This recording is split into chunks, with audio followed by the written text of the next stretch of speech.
Water का formula जानती? Water का, यस मैम। क्या? WATER water. और भाई क्या हालचाल, सब बढ़िया? नहीं भी होंगे तो कोई बात नहीं, आज की इस वीडियो को देखकर हो जाएंगे, क्योंकि आज हम आपको एग्जाम में स्टूडेंट द्वारा दिए गए कुछ ऐसे फनी आंसर दिखाएंगे जिनको देखकर आपके पास हंसने के अलावा और कोई दूसरा ऑप्शन ही नहीं बचेगा। लेकिन इसके लिए आपको एक काम करना है, और काम ये करना है कि आपको इस वीडियो को पूरा अंत तक देखना है। तो चलिए शुरू करते हैं आज की इस मजेदार वीडियो को। अब भैया एग्जाम में प्रश्न आया था कि भारत की आजादी में गांधी जी का कितना बड़ा हाथ था। अब बच्चे को इसका उत्तर लिखना था, लेकिन बच्चे ने इस पर ऐसा जवाब दिया जिसे देखकर तो भैया बेचारा टीचर भी हिल गया होगा। देखिए, भारत की आजादी में गांधी जी का इतना बड़ा हाथ था। वाह भाई, क्या जवाब दिया है। लेकिन शायद टीचर जी को जवाब पसंद नहीं आया, इसलिए 10 में से 0 नंबर तो दिए ही, साथ में लानत है लिखा सो अलग। गजब बेइज्जती है। हाँ तो भैया इसी कड़ी में अगला प्रश्न आया था कि गोबर गैस किसे कहते हैं, प्रकाश डालिए। अब छात्र को पहले बताना था कि भाई गोबर गैस किसे कहते हैं, तो छात्र ने बिल्कुल बाकायदा बताया है। देखिए, गोबर गैस, जब भैंस पोटा करती है तब जो गैस निकलती है उसे ही गोबर गैस कहते हैं। वाह, क्या उत्तर लिखा है। और अभी तो उत्तर बाकी था, प्रकाश भी तो डालना था। अब प्रकाश डालने के लिए सबसे पहले इन्होंने भैंस का निर्माण किया, उसके बाद पीछे गोबर का, और फिर एक टॉर्च बनाकर उसका प्रकाश सीधे भैंस के पिछवाड़े पर डाल दिया। ये लो, डाल दिया प्रकाश। वेल डन, तालियां होनी चाहिए यार। अब बात करें हम अगली कॉपी की, तो कक्षा 8वीं की अर्धवार्षिक परीक्षा चल रही थी, जिसमें इन्हें निम्नलिखित प्रश्नों के उत्तर देने थे। पहला प्रश्न था कबीरदास के ऊपर निबंध लिखो, वहीं पर दूसरा था कि अमिताभ बच्चन के ऊपर लेख लिखो। अब भैया पल्लवी जी को दोनों प्रश्नों के उत्तर देने थे, जिसमें से पहले प्रश्न का उत्तर उन्होंने कुछ ऐसे लिखा, कबीरदास लिखकर उसके ऊपर निबंध लिख दिया। ये हो गया कबीरदास के ऊपर निबंध। अब रहा दूसरा प्रश्न जिसमें अमिताभ बच्चन पर लेख लिखना था, जो कि पल्लवी जी ने उसी तरह लिखा, अमिताभ बच्चन लिखकर उसके ऊपर लेख लिख दिया, और ये हो गया उत्तर।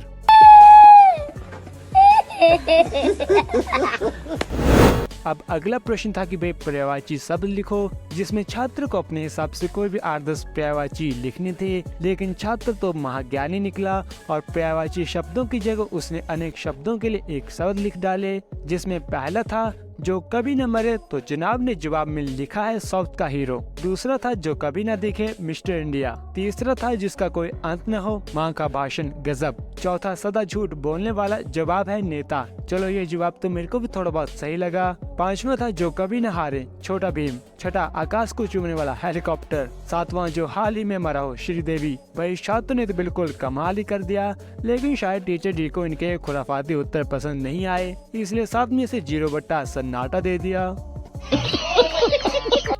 अब बात करें अगली आंसर शीट की, जिसमें पूछा गया कि how to play cricket, write a short note. अब भाई साहब को बताना था कि क्रिकेट कैसे खेला जाता है, तो भाई साहब ने अपना तेज दिमाग दौड़ाया और बना डाली पूरी क्रिकेट पिच ही, और तो और प्लेयर्स भी खेलते हुए ड्रॉ कर दिए, और नीचे एरो लगाकर लिख दिया दिस इज क्रिकेट। वाह, वेल डन। क्या बात है सर, क्या बात है सर, क्या बात, ये बात है।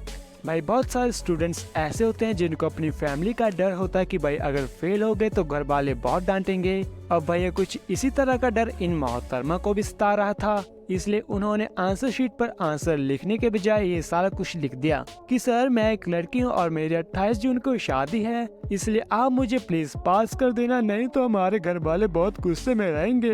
अरे दीदी, ऐसे डर है तो फालतू कामों में कम ध्यान लगाया करो ना।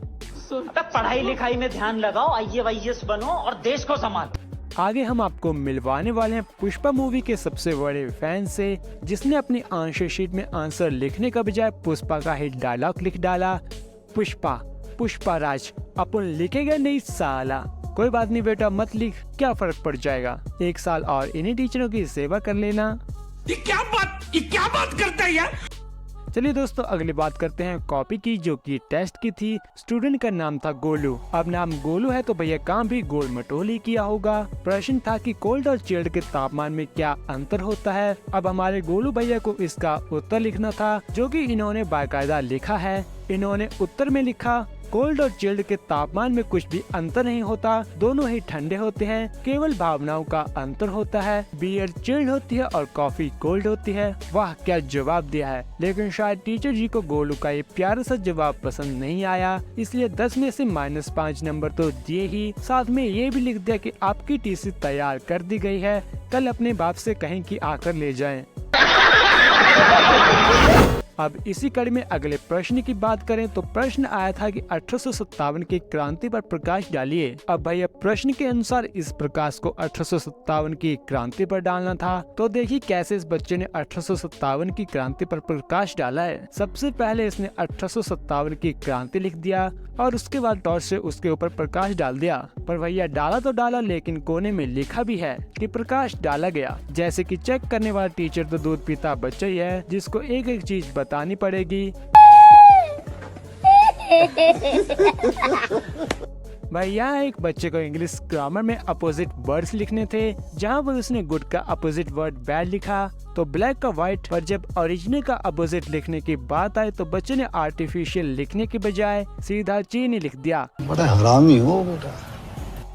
लगता है बच्चा जानता होगा कि चाइनीज चीजें जल्दी टूटती और खराब हो जाती हैं, इसलिए ऐसी चीजों को बनाने वाले चीन को ही आर्टिफिशियल का नाम दे दिया। खैर आज का ये फनी प्रोग्राम यहीं पर समाप्त करते हैं। आशा करता हूँ आपको बच्चों को ये फनी आंसर देखकर मजा आया होगा। मजा आया तो भैया वीडियो को लाइक शेयर कमेंट करना ना भूलें, और ऐसी मजेदार वीडियोस देखने के लिए हमारे चैनल फन विद नीरज को सब्सक्राइब जरूर से कर लीजिएगा।